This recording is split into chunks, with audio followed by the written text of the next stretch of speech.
जब भी हम कहीं नई जगहों पर जाते हैं तो हमें ज्यादातर रास्ता ढूंढने के लिए गूगल मैप का यूज करते हैं, जिसे जीपीएस यानी ग्लोबल पोजिशनिंग सिस्टम के द्वारा चलाया जाता है।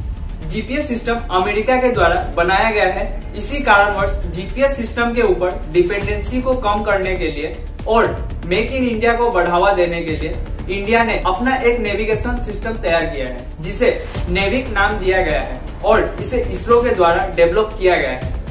आज के इस वीडियो में हम सिंपल शब्दों में बताएंगे कि क्या है नेविक, यह जीपीएस सिस्टम से कैसे अलग है और इससे हमारे देश को क्या फायदा होने वाला है, क्यों गवर्नमेंट इसको बढ़ावा दे रही है। यह सब जानने के लिए वीडियो को अंत तक जरूर देखिएगा और अगर आपने हमारे चैनल को सब्सक्राइब नहीं किया है तो कर लीजिए और बेल आइकन को दबाकर ऑल पर सिलेक्ट कर लीजिए, ताकि हमारे आने वाली लेटेस्ट इंफॉर्मेशनल वीडियो की नोटिफिकेशन आप तक पहुंच सके। नेविक यानी नेविगेशन विद इंडियन कॉन्स्टिलेशन, इसे Indian Space Research Organisation that is ISRO के द्वारा डेवलप किया गया है। यह एक standalone navigation satellite system है। वर्ष 2006 में सरकार ने इस सिस्टम को विकसित करने की मंजूरी दी थी। असल में 1999 में इंडिया को यूएसए से जीपीएस सिस्टम से कुछ जरूरी इंफॉर्मेशन लेनी थी, जो कि कारगिल क्षेत्र से जुड़ी बहुत ही इंपॉर्टेंट डाटा थी। तब यूएसए वो डाटा देने से इनकार कर देता है, जिस वजह से उसी समय इंडियन गवर्नमेंट ने सोचा था कि ऐसा एक नेविगेशन सिस्टम भारत के पास भी होना चाहिए।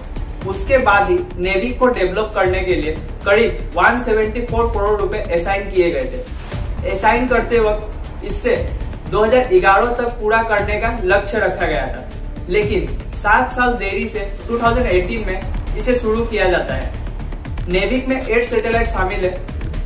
यह भारत के पूरे टेरिटरी को कवर करता है। इसकी सीमा 1500 से 6000 किलोमीटर तक है। अभी के समय में नेविक का उपयोग सीमित रखा गया है। नेविक के कवरेज एरिया को समझने के लिए इस डायग्राम को समझना बहुत ही जरूरी है। अब इसे ध्यान से समझिएगा। 30th parallel south, 50th parallel north, 30th meridian east और 130th मेरिडियन ईस्ट से कवर हुआ रेक्टेंगल पार्ट है। अगर आप इसे गौर से देखें तो यह हमारे नेकलेस ऑफ डायमंड स्ट्रेटेजी को आगे बढ़ाने में मदद करेगी, क्योंकि नेकलेस ऑफ डायमंड की सभी जगहों पर इसे निगरानी रखा जा सकता है। अगर आपको जानना है कि नेकलेस ऑफ डायमंड स्ट्रेटेजी क्या है, तो हमने पहले भी इसके ऊपर एक वीडियो बनाया हुआ है। उस वीडियो का लिंक डिस्क्रिप्शन में है, आप वहां से भी देख सकते हैं, नहीं तो आप आई बटन पर क्लिक करके भी देख सकते हैं। नेविक और जीपीएस सिस्टम में सबसे मुख्य अंतर इसकी कवरेज की जाने वाली एरिया से। जहां पर जीपीएस पूरी पृथ्वी को कवर करता है, इसके सैटेलाइट पृथ्वी के 2 बार चक्कर लगाते हैं। वहीं हमारे नेविक भारत और उसके आसपास के स्थानों तक ही सीमित है। जीपीएस की तरह ही और 3 नेविगेशन सिस्टम है जो ग्लोबली कवरेज करता है। इसमें से यूरोपियन यूनियन का गैलीलियो, रशिया का ग्लोनस और चाइना का बाइडियो है।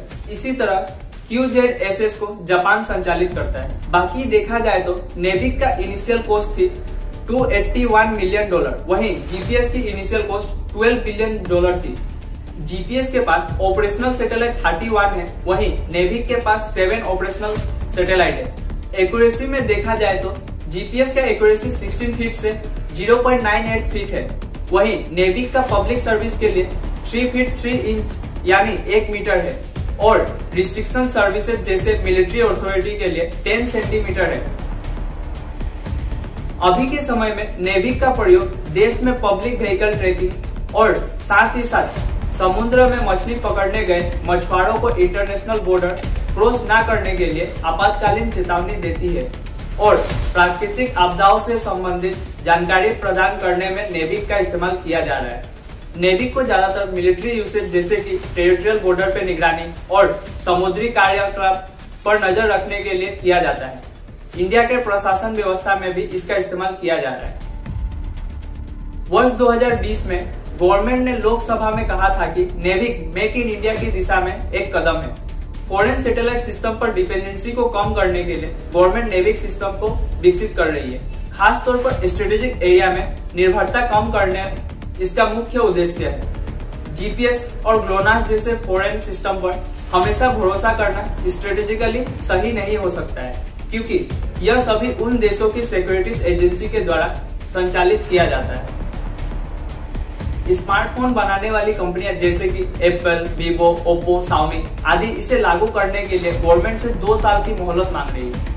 कंपनियों का कहना है कि इतनी जल्दी नेविक सिस्टम लागू करने पर फोन का कॉस्ट बढ़ जाएगा। इसी के साथ साथ टेक्निकल बाधाएं भी आएगी। कंपनियों को नेविक की वजह से प्रोडक्शन और रिसर्च में प्रॉब्लम आ सकती है, क्योंकि एग्जिस्टिंग मॉडल्स की हार्डवेयर में इसको इम्प्लांट करना कठिन हो सकता है, लेकिन प्रोसेसर्स में डायरेक्टली नेविक को इम्प्लांट किया जा सकता है। और इसी कारण 2020 में स्नैपड्रैगन और इसरो की एक समझौता पर स्नैपड्रैगन ने 4 4G चिप और एक 5G चिप में नेविक को इम्प्लांट किया था।